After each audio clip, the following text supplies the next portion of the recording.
Germany made that lose 4-1 to Japan, and you're completely right, Bretzen. Germany, without a doubt, with Hansi Flick right now, with the team choices that he does, Schlotterbeck at left back, Schüller starting, they would 100% not compete to win the Euro 2024 that they are hosting.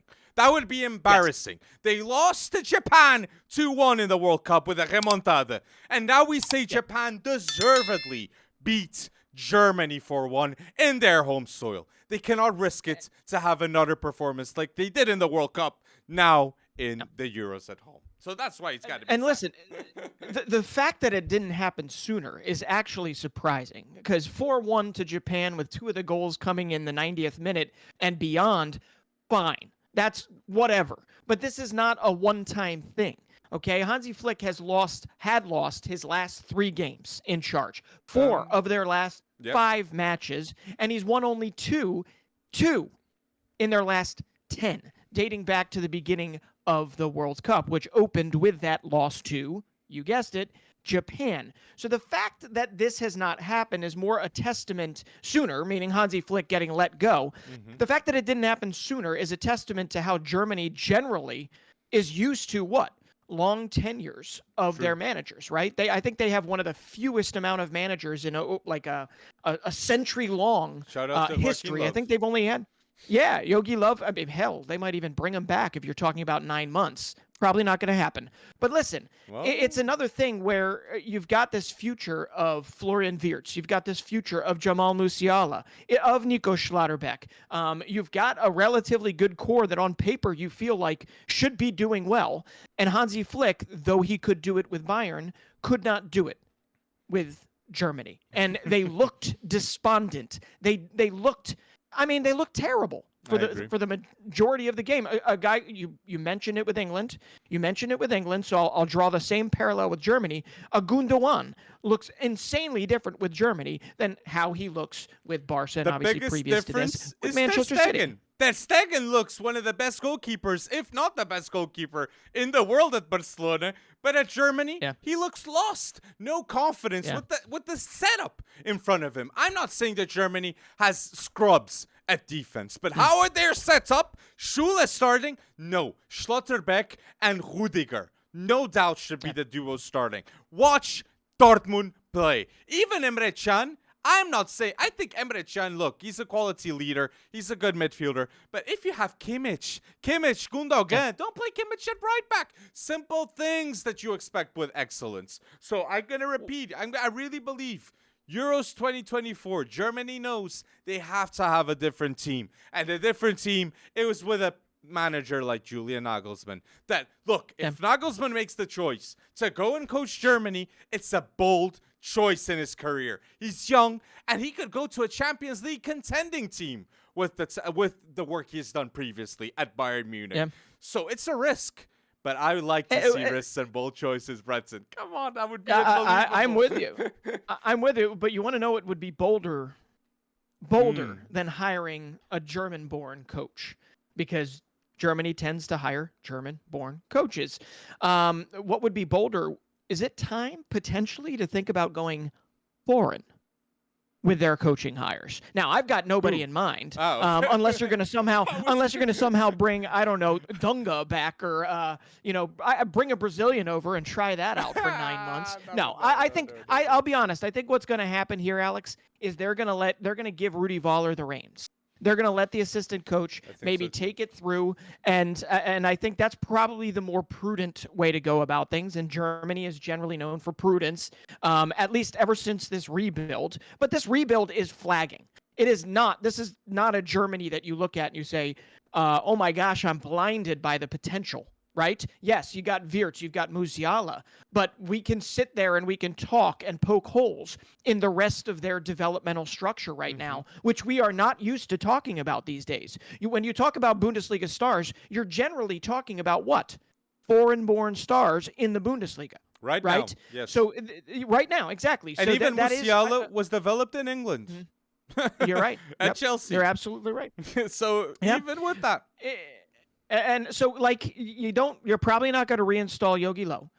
You're probably Nagelsmann is somebody maybe for after the Euros. I don't know. Maybe they're bold and they do that.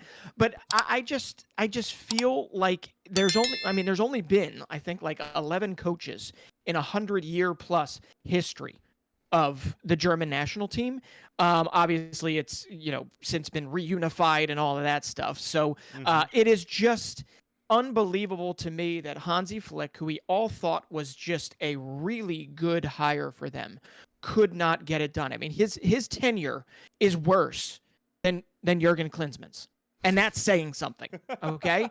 So it really is interesting to me. But the last time, but they're almost in a very similar position to what happened in 2006, right? When they last hosted the World Cup. Now they're going to host a Euros next year. They're almost in a similar position where it almost feels like a big dramatic rebuild of Germany. And it's so weird to hear that, considering how many names you and I have been looking at and dropping on this podcast, and before that on Instagram, for years and years and years, of German internationals or youth internationals that just have not worked out. No, so they still have a good team. But they have Rüdiger, Kimmich, Gündoğan, players that will, I think, be highlights and leaders in the Euros. But I completely agree. It's interesting how it has the same feel in 2006 to now to 2024 with Germany. But that rebuild worked out quite well with Thomas Müller too.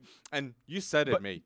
Wirtz, Florian Wirtz, Jamal Musiala, these two are the future of Germany. And if Germany goes bold in the Euros, I'm 100% sure these two will be amongst the top 3 players of the team. I'm saying with that responsibility because Gündoğan and Rüdiger, yes, they're brilliant, but that extra brilliance of youth, now's the time they can show up to the world. Wirtz and Musiala. I really think that could be the case. No, I agree with you. And I think if anyone's going to get it right again, it will be Germany. And who knows, maybe they can turn it around in 9 months. They'll have the 12th man behind them, or the country behind them. But listen, how much of this game was Germany playing uninspired, and how much of it was Japan just playing great, phenomenally entertaining football? And I just have to say it right now. I honestly do think that Japan, more than any other team in Asia, East Asia, anywhere, right, in that AFC, I believe that Japan has what it takes to sustainably become a top 10 team on the world stage moving forward. I mean, just look at that wing right now between Takefusa Kubo, who is lighting up La Liga, delivers 2 assists, or was it 2 goals? No, he delivers 2 assists in less than 20 minutes off the bench, right? And you've got Mitoma on the other side, right? You've also got really underrated players that are just now getting the love that they deserve in Daichi Kamada and Wataru Endo, right? Who just signed for Liverpool. And you throw in Feyenoord's Ayase Ueda. You throw in Morita at Sporting, who I got to see in person. Nakamura, you've got Ito, you've got Doan. There is just enough firepower here that I'm going to say it right now. I think Japan clearly is the Asian favorite to go the farthest in the 2026 World Cup. And before then, I think they're at the beginning stages of their developmental, maybe even a golden generation in the future. So I just love the way they played, and they deserve a lot of credit for beating up on Germany not once, but a second time. True. It's true. Project Blue Lock is happening in real life. And Takefusa Kubo, La Masia formed. Okay, Real Madrid have 50% of him of his pass. Okay, so let's see what happens with him. But Takefusa Kubo, in his last 7 games, he's got 4 goals, 5 assists, and against Germany, 15 minutes, 2 assists. No doubt in my mind, the creativity of this player is off the charts, and I agree with you. The future of Japan is in full display with Morita, with Hito, great player from Stade Reims too, Ueda, Kamada was snatched up, okay? Elite free agent this summer, and the wings with Mitoma and Kubo are going to be one of the best in the world in the international level with Japan. Brilliant. That is fucked. Tomayasu is gaining confidence back, okay? Arsenal fans should be happy seeing Tomayasu playing how he is at Japan. And Endo was a great buy for Liverpool for 15 million. and he's the captain of Japan of this team. So it's There it is. very, very interesting points. And yes, Japan are worthy of this shout out. And Germany, let's wait and see what they are gonna do in the international level.